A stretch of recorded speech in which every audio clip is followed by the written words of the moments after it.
Hello students, গতকাল আমাদের WPSC মিসলেনিয়াসের answer কি আউট হয়েছে, যেটা আমাদের কাছে একটা গুড সাইন। এবার দেখো, আমি আজকে যে ক্লাসটা তোমাদের সামনে নিয়ে এসেছি সেটা হচ্ছে কিনা যে ডাব্লিউবিপিএসসি ক্লার্কশিপে এবং মিসলেনিয়াস দুটোর ক্ষেত্রেই কাজে লাগবে এমন একটা ট্রান্সলেশন, এমন একটা মক টেস্ট। অর্থাৎ মক টেস্টের মধ্যে ট্রান্সলেশন থাকবে, প্রেসি থাকবে, অ্যান্ড কি থাকবে, আর একটা যেটা থাকবে সেটা হচ্ছে তোমার রিপোর্ট রাইটিং। এই তিনটে সিলেবাস আমাদের পিএসসি ক্লার্কশিপেও, আর এই তিনটে সিলেবাস আমাদের মিসলেনিয়াসেও। তাহলে সমস্যা কোথায় স্যার? প্রিপারেশন তো একই, ইয়েস অফকোর্স প্রিপারেশন একই, শুধুমাত্র ডিফিকাল্টি লেভেলটা হয়তো একটু আলাদা হবে, কিন্তু সেটাও এতটা মার্জিনাল তোমার ধরার মতো সেই জায়গাটা নেই। তবে এটুকু আমি তোমাদেরকে নিশ্চিত করতে পারি, পিএসসি ক্লার্কশিপের ক্ষেত্রে ডেসক্রিপটিভ রাইটিংটা কিন্তু একটু হলো টাফ। তার কারণ হচ্ছে 6টা রাইটিং তোমাকে লিখতে হবে 1 ঘন্টার মধ্যে। It's not the easy game, বোঝা গেছে? তো এরপরে আজকে যে ট্রান্সলেশনটা নিয়ে এসেছি সেটা একটু বড়, তার সঙ্গে প্রেসি আছে। এগুলো সবই কিন্তু প্রিভিয়াস ইয়ার কোশ্চেন্স। এই প্রিভিয়াস ইয়ার কোশ্চেন্স গুলোকে যত বেশি আমরা সলভ করতে পারবো তত বেশি আমরা পরীক্ষা কেন্দ্রিক হয়ে উঠবো, এবং পরীক্ষায় যেরকম আসে সেগুলোকে সলভ করতে করতে সেই ক্যালিবার বা সেই রকম এবিলিটি আমাদের মধ্যে আসতে শুরু করবে। যখনই এটা আসবে তখনই আমরা আরো জিনিস প্র্যাকটিস করব, যাতে সেই প্র্যাকটিসটা আরো ব্রাশ আপ হয়ে যায়। এবং সঙ্গে সঙ্গে এটাও আমাদেরকে মনে রাখতে হবে যে যদি যেটা পরীক্ষার আমাদের টাইম দিয়েছে সেটা কিন্তু আর 2 মাস আছে। অতএব আমরা যদি এখন ভাবি যে ওবিসি কেস মিডলে পরীক্ষা নেবে কি ওবিসি কেস নন মিডলে পরীক্ষা নেবে, হয়তো ওবিসি কেস মিডলো কি মিডলো না, তার মাঝে পরীক্ষাটা হয়ে গেল, তাহলে কিন্তু লুজার আমরা। যদি ওবিসি কেস মেটার পরেও পরীক্ষা নেয় তখনও কিন্তু প্রিপারেশন আমাদের থাকবে না, লুজার আমরা। তো দেখো, ওই জন্য তোমাদের জন্য শুধুমাত্র প্রিপারেশনটাকে জারি করার জন্যই এত সকাল থেকে এতবার ট্রাই করি তোমাদের কাছে পৌঁছানো, যে হ্যাঁ তোমরা জাস্ট নিজেরা ট্রাই করো, তোমরা নিজেদের প্রিপারেশন নিজেরা নাও এবং নিজেদেরকে একটা পরীক্ষার জায়গায় নিজেদেরকে রাখো। তাহলে কি হবে যে nobody will actually demotivate you. Okay, তো চলো আজকের যে ট্রান্সলেশনটা, প্রথম যে ট্রান্সলেশনটা আছে সেটা একটু দেখে নিই আমরা। ওকে, চলো দেখো, প্রথম যেটা আছে সেটা হচ্ছে একদম আমাদের খুব পরিচিত, ঠিক আছে, রতন এবং পোস্টমাস্টারের কাহিনী, যেটা রবীন্দ্রনাথের ছোট গল্প পোস্টমাস্টার থেকে নেওয়া। তো এই কাহিনীটা কোনো না কোনো সময় এসেছিল আমাদের ডাব্লিউবিপিএসসি ক্লার্কশিপে, ঠিক আছে। তো সেখান থেকেই আমি জাস্ট কোশ্চেনটা পেয়েছি এবং তোমাদের সামনে হাজির করছি আজকের এই সেকশনটা, ঠিক আছে। চলো এখন ঠিক আছে একদম। বলছে, রতন আর কোনো কথা জিজ্ঞাসা করিল না। পোস্টমাস্টার আপনি তাহাকে বলিলেন তিনি বদলির জন্য দরখাস্ত করিয়াছিলেন। আমি যদি বলি যে বাংলা, আগেকার দিনের বাংলা তোমাদের একটু প্রবলেম হতে পারে, তাহলে আমি এটাকে আরেকটু বাংলা করে আরেকটু গদ্য আকারে বলে দিচ্ছি। মানে পোস্টমাস্টার নিজেই বলিলেন তিনি বদলির জন্য দরখাস্ত করিয়েছিলেন। দরখাস্ত না মঞ্জুর হইয়াছে, মানে দরখাস্ত মঞ্জুর হয়নি। দরখাস্ত না মঞ্জুর হইয়াছে, তাই তিনি কাজে জবাব দিয়া বাড়ি যাইতেছে। অনেকক্ষণ কেহ কোনো কথা বলে কহিল না। মিট মিট করিয়া প্রদীপ জ্বলিতেছিল এবং এক স্থানে ঘরের জীর্ণ চাল ভেদ করিয়া একটি মাটির সরার উপর টপ টপ করিয়া বৃষ্টির জল পড়িতেছিল। কিছুক্ষণ পর আস্তে আস্তে রতন উঠিয়া রান্নাঘরে রুটি গড়িতে গেল। অন্য দিনের মতো তেমন চটপট হইল না। বোধ করি মধ্যে মধ্যে মাথায় অনেক ভাবনা উদয় হইয়াছিল। পোস্টমাস্টারের তাহার শেষ হইবা মাত্র পোস্টমাস্টারের আহার শেষ হইবা মাত্র বালিকা তাহাকে জিজ্ঞাসা করিল, দাদা বাবু আমাকে তোমার বাড়ি লইয়া যাবে? দেখো এটা দেখো, পোস্টমাস্টারের একদম শেষের দিকে যে জায়গাটা, সেখানে একটা দুজনের একটা ক্যারেক্টার, যেটা আস্তে আস্তে কোনো না কোনো সম্পর্ক ডেভেলপ হচ্ছিল, একটা ভাই বোনের সম্পর্ক, যেখানে এও ওর ওপর ডিপেন্ডেন্ট হয়ে যাচ্ছিল, ওর আদার্স এর উপর ডিপেন্ডেন্ট হয়ে যাচ্ছিল। তো সেই জায়গা থেকে যখন পোস্টমাস্টার যখন চলে যাচ্ছে তার নিজের বাড়ি কলকাতায়, সেই সময় তার লেখা এবং সেই সময়ের যে একটা ফিলিং, সেটা তোমাকে বুঝতে হবে। এবং একটা কথা আমি তোমাদেরকে বলে দিই, বারবার ট্রান্সলেশনের ক্ষেত্রে এই কথাটা উঠে আসবে, সেটা হচ্ছে আক্ষরিক অর্থে আমরা কিছু করতে যাব না। যখনই আক্ষরিক অর্থে করব তখনই কোনো না কোনো প্রবলেম আমাদেরকে ফেস করতে হবে। তো আক্ষরিক অর্থটাকে বাদ দিয়ে আমরা কিছু করতে যাব। অর্থাৎ প্রথম যদি আমি সেন্টেন্সটাকে নিই যে রতন আর কোনো কথা জিজ্ঞাসা করিল না, তাহলে কি হতে পারে এই উত্তর। ঠিক আছে, তাহলে কি হতে পারে এর উত্তর, দেখা যাক। তাহলে আমি রতন আর কোনো কথা জিজ্ঞাসা করিল না, ঠিক আছে। তাহলে এর উত্তরে আমরা বলতে পারি যে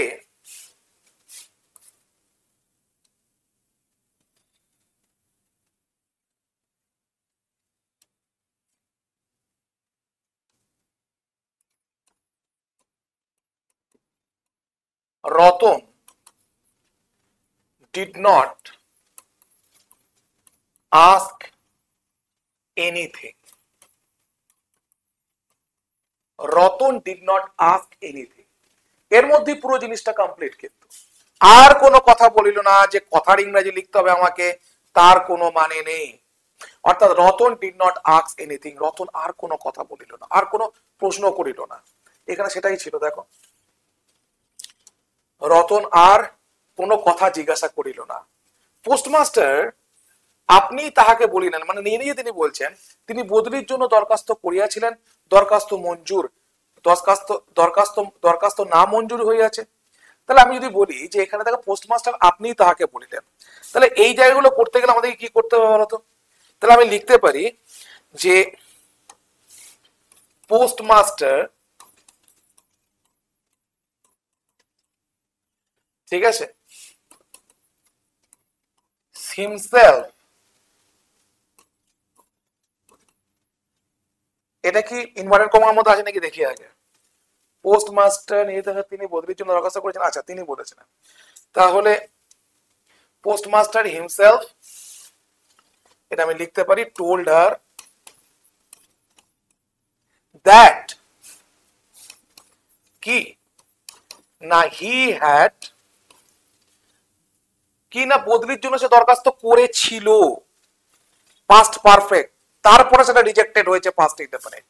বোঝা গেছে? তাহলে কি হবে এটা না, postmaster himself told her that he had applied for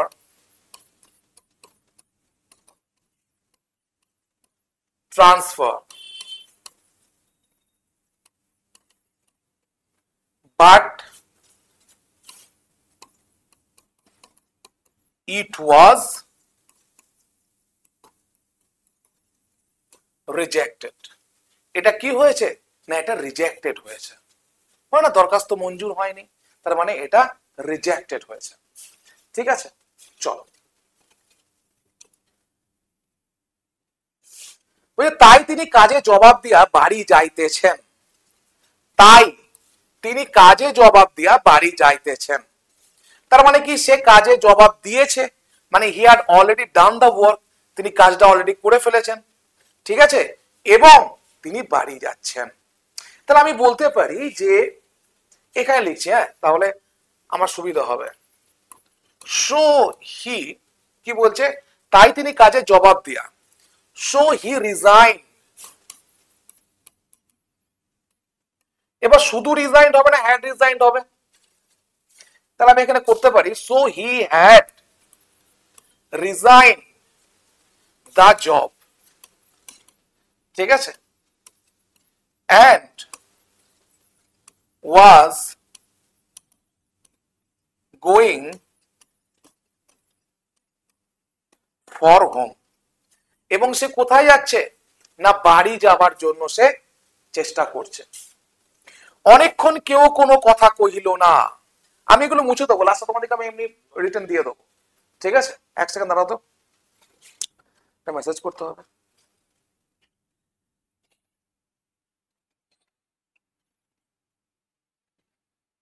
Phone is not working actually properly.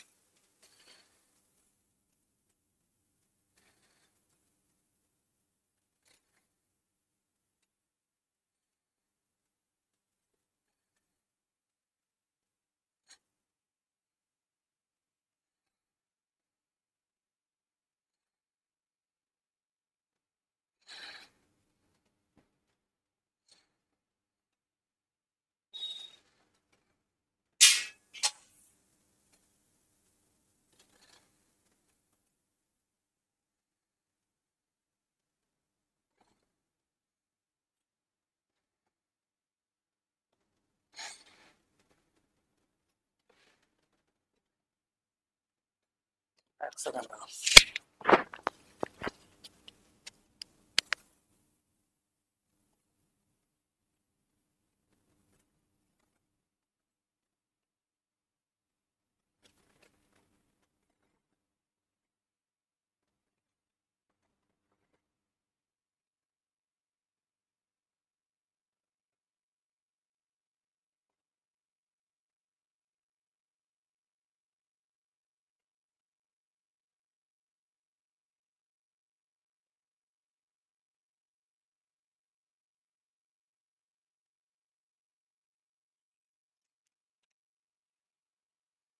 দেখো, তাহলে আমরা কোথায় ছিলাম? তাই তিনি কাজে জবাব দিয়া বাড়ি যাইতেছেন, অনেকক্ষণ কেহ কোনো কথা কহিল না।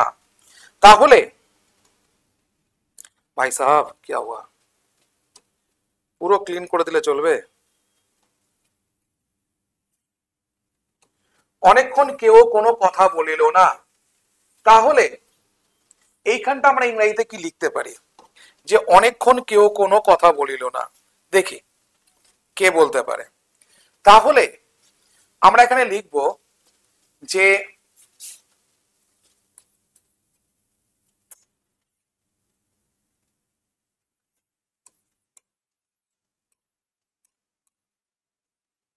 they didn't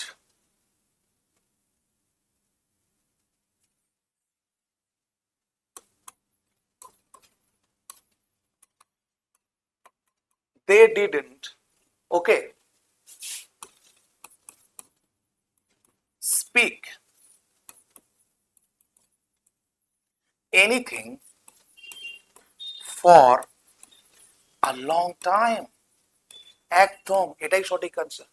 they didn't speak anything for a long time, মানে কেউ কোনো কথা বলে না, বা তুমি বলতে পারো they didn't utter a word for a long time, মানে একটাও কথা তাদের মুখ থেকে উচ্চারণ হলো না। করতেই পারো, এটা আরো বেটার হতে পারে।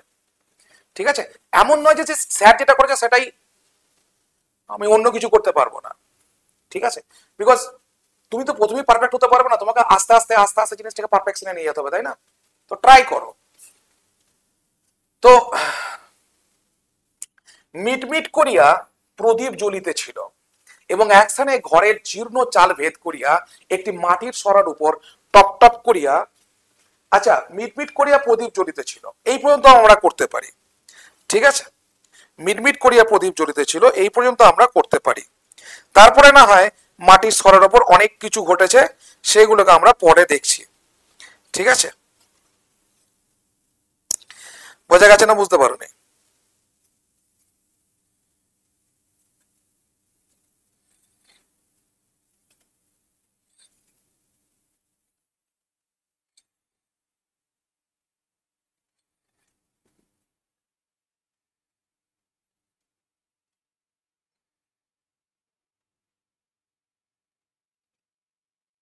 তাহলে মিটমিট করিয়া প্রদীপ জ্বলিতেছিল, এটা করতে গেলে আমাদের কি করতে হবে?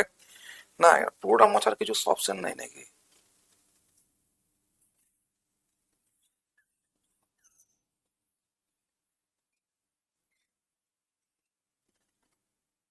তাহলে মিটমিট করিয়া প্রদীপ জ্বলিতেছিল, এটা করতে গেলে আমাদের কি করতে হবে? ঠিক আছে, তাহলে প্রদীপ জ্বলার এখানে কি বলতে পারি? আমরা ল্যাম্প বলতে পারি। তাহলে আমরা বলতে পারি যে the dim light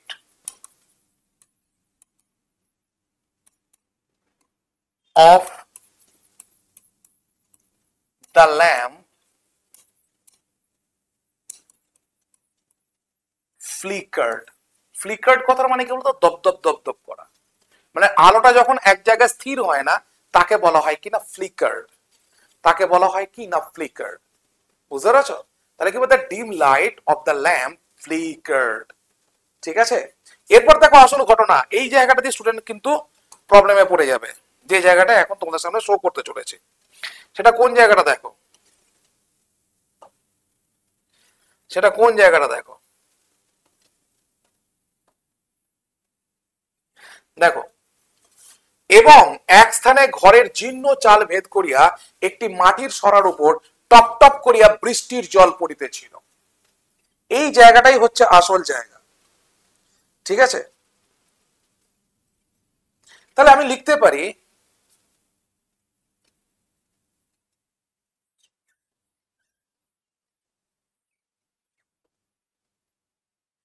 and in one spot the rainwater was dripping,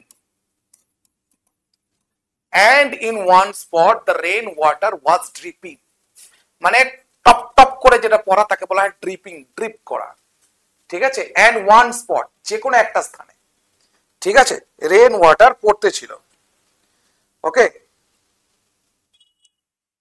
এবার ড্রিপিং কোত্থেকে পড়ছিল না, টপ করে বৃষ্টি জল পড়তেছিল জীর্ণ চাল ভেদ করিয়া, তাহলে ফ্রম দ্য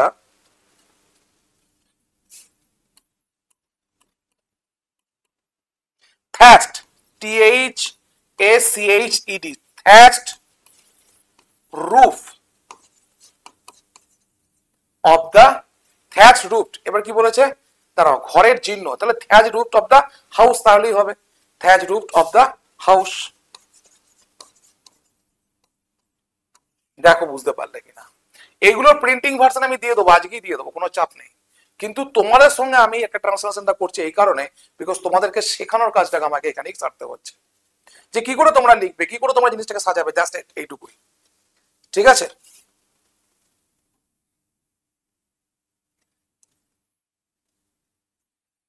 ওকে, চলো ক্লিন করার কোনো জায়গা নেই, চলো নেক্সট। কিছুক্ষণ পর রতন আস্তে আস্তে উঠিয়া রান্নাঘরে রুটি গড়িতে গেল।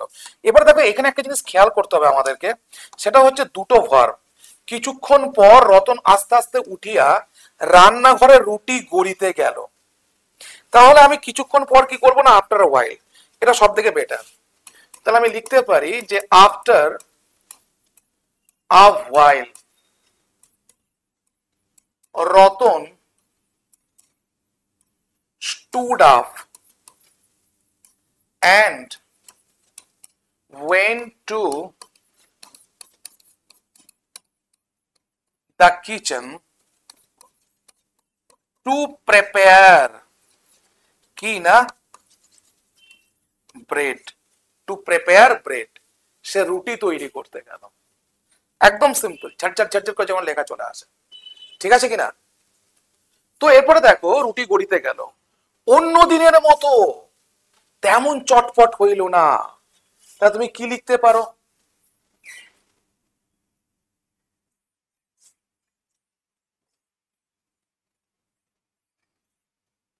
তাহলে তুমি লিখতে পারো it was not done like other days, মানে অন্য দিনগুলোর মতো এত চটপট হচ্ছিল না, তাহলে ইট ওয়াজ নট ডান কুইকলি, এখানে কুইকলিটাকে দিতে হবে, it was not done quickly like other days, মানে অন্যান্য দিন যেরকম তাড়াতাড়ি চটপট করে সেরকম সে হচ্ছিল না। তোমরা যদি আরেকটু ভালো করতে চাও তাহলে সেটা আমি বলে দিচ্ছি তোমাদেরকে, আনলাইক আদার ডেজ, ঠিক আছে, ইট ওয়াজ নট ডান কুইকলি, এটাও করতে পারো, আনলাইক আদার ডেজ ইট ওয়াজ ডান কুইকলি, বোঝা গেছে, মানে অন্য দিনের মতো হচ্ছিল না রুটিটা তাড়াতাড়ি, এটাও করতে পারো। ওহ, বলছে বোধ করি মধ্যে মধ্যে মাথায় অনেক চিন্তা ভাবনা উদয় হইতেছিল, তাহলে বোধ করি বলতে আমরা কি লিখতে পারি বলতো, তোমার না বোধ হচ্ছে না আমার বোধ হচ্ছে, তাহলে এটা মনে হচ্ছিল, তাহলে এটা কি হবে, ইট সিমড, ঠিক আছে, many thoughts were running into her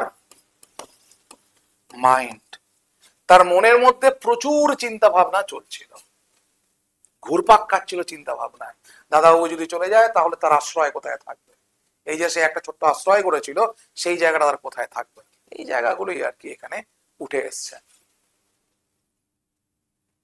বোধ করি মধ্যমতে মাথা অনেক চিন্তা ভাবনা হয়েছিল। পোস্টমাস্টারের আহার শেষ হইবা মাত্র বালিকা তাহাকে জিজ্ঞেস করিল, দাদাবাবু আমাকে তোমার বাড়ি লইয়া যাবে। দেখো এইগুলোকে কি করে করব, এগুলো তুমি অ্যাজ সুন অ্যাজ দিয়েও করতে পারো, নো সুনার দিয়েও করতে পারো, ঠিক আছে। অ্যাজ সুন অ্যাজ দিয়েও করতে পারো, নো সুনার দিয়েও করতে পারো। ঠিক আছে, তাহলে আমি যদি বলি as soon as postmaster, as soon as, এটা দেওয়া হবে ভাই,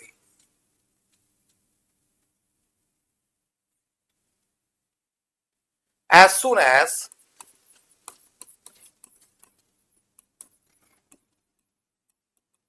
the postmaster finished his meal, বালিকা, তাহলে কি হবে? The girl asked him, এবার কমা কোটেশন, ঠিক আছে, আর মুছবো না, এখানেই চালিয়ে দেবো। ঠিক আছে, দাদা বাবু আমাকে তোমার বাড়ি লইয়া যাবে, এখানে কি চাইছে? পারমিশন চাইছে। তাহলে প্রথমে তুমি লেখো দাদা বাবু, ঠিক আছে, প্রথমেই তুমি লেখো দাদা বাবু। তাহলে কি হবে? যখনই জানবে যে কোন একটা কেউ ইন্টারোগেটিভ সেন্টেন্সে কেউ একটা পারমিশন চাইছে বা কোনো একটা অনুরোধ করছে, তখন আমরা উড ইউ, তাহলে তুমি লিখতে পারো would you like to, would you like to allow me to go, allow me to go home, to go your home by your house, দাদা বাবু would you like to allow me to go your house, আমাকে তোমার বাড়ি নিয়ে যাবে। ব্যাস, খেলা শেষ, translation শেষ। তাহলে বুঝতে পারলে কিরকম করে করতে হয় জিনিসগুলো। আমি মোটামুটি তোমাদেরকে একটা ওভারভিউ দিলাম এবং কেমন করে করতে হয় সেটা দেখালাম। তবুও দেখো তোমাদের জন্য আমি লিখে দিয়েছি, Ratan didn't ask anything. The postmaster himself had told her that he had applied for a transfer, but the request was not granted. So he had resigned from his job. Resigned from হবে না, আমি নিজেই ভুল করেছি, resigns his job and was going home. No one spoke for a while. দেখো এগুলো তোমরা নিজেরা একটু করে নেবে, নিজেরা দেখে নেবে, বিকজ আমি এগুলো দেখিয়ে দিয়েছি, আসল জায়গা তোমাদেরকে কাজ করে দিয়েছি, বিকজ কেমন করে লিখতে হয় সেটা তোমাদের সাথে সাথে আমি নিজেকেও তোমাদের সাথে দেখিয়ে দিয়েছি। ঠিক আছে, তো এরপর দেখো, বারবার বলছি তোমাদের জন্য অফার এখনো পর্যন্ত বিরাজমান। মানে কি, এখনো তোমরা এই ক্লাসটা নিতে পারো। সেখানে কি কি পাবে না, সেখানে সবকিছু পাবে। সেখানে প্রিলিমিনারি 4টে তোমরা পাবে, একটা নতুন প্রিলিমিনারি যুক্ত হয়েছে, একটা ডেসক্রিপটিভ শেষ হয়েছে, আবার নিউ ডেসক্রিপটিভ আসছে এই মান্থের শেষে। তাহলে এই সবকিছু পেতে গেলে তোমাদেরকে কি করতে হবে না, তোমাদেরকে সবকিছু পেতে গেলে কল করতে হবে যে এই নাম্বারে 9476485711 এই নাম্বারে, ঠিক আছে। অথবা কোড অ্যাপ্লাই করতে পারো যে GOUTAM, এই কোডটাও তোমরা অ্যাপ্লাই করতে পারো। ঠিক আছে, এই কোডটাও তোমরা অ্যাপ্লাই করতে পারো। ওকে, ডেসক্রিপটিভ অবজেক্টিভ সমস্ত কিছু, এবং কি মিসলেনিয়াসের ম্যাথও হবে। এটা ভেবো না যে শুধুমাত্র আমরা তোমাদেরকে ফাঁকি দিয়ে যে ক্লাসিক তো চলছে ওইখানে নিয়ে যাই, তা নয়। এখানে ম্যাথও হবে, আবার ডেসক্রিপটিভ জিকেও হবে। ঠিক আছে, আমরা পুরো ফুল টিম তোমাদের জন্য তৈরি আছে।